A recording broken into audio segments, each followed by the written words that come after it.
Prince William on collision course with Rishi Sunak over national service plan amid mental health fears.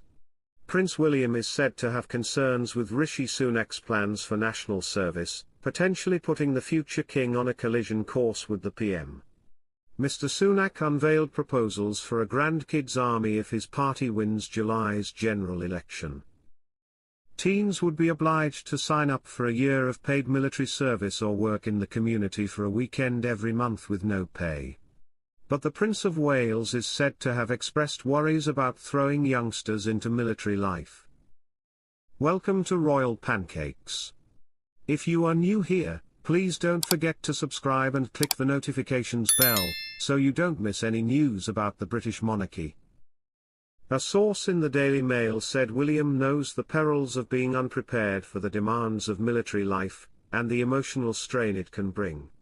The Prince highlighted the issue in a guide dealing with suicide within the armed forces and also spoke about mental health on a visit to Cumbermere Barracks earlier this year. William and Kate's Royal Foundation published research that 40% of those aged between 16 and 24 struggled with their emotions.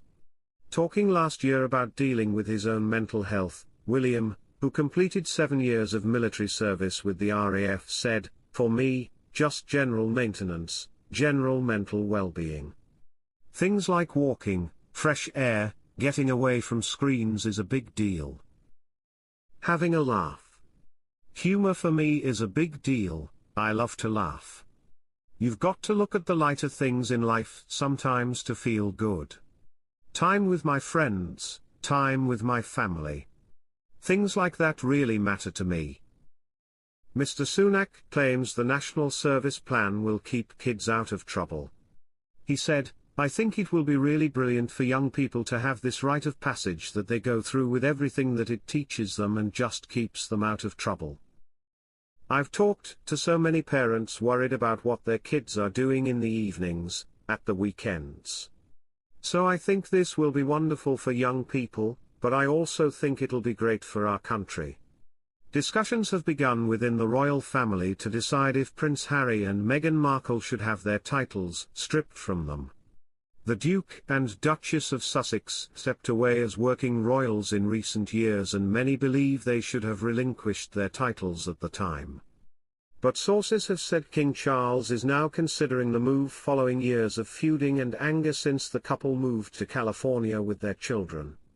It is understood Prince William has been part of lengthy discussions with the monarch over the issue. On their recent visit to Nigeria, the pair sat in chairs labeled Duke and Duchess and were reportedly delighted their royal titles were on display.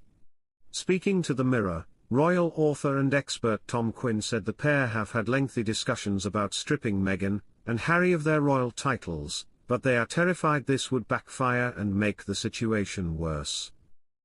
Mr. Quinn added, "The last thing they want is to give the renegade royals something else to complain about. William and his father know that even without their royal titles Meghan and Harry would carry on traveling the world as if they were royals, and most people in the world will still welcome them." When the couple stepped back from their roles as senior working royals in 2020, they kept their Duke and Duchess of Sussex titles, but no longer had their HRH titles with them, no longer addressed as His or Her Royal Highness. Earlier this year, the Sussexes doubled down on their association with the royal family when they relaunched their website, calling it Sussex.com. The website features a picture of the couple overlaid with the text, "The Office of Prince Harry and Meghan, the Duke and Duchess of Sussex." But while the topic has been discussed, Mr. Quinn thinks Charles is hesitant to strip the titles over fears of backlash.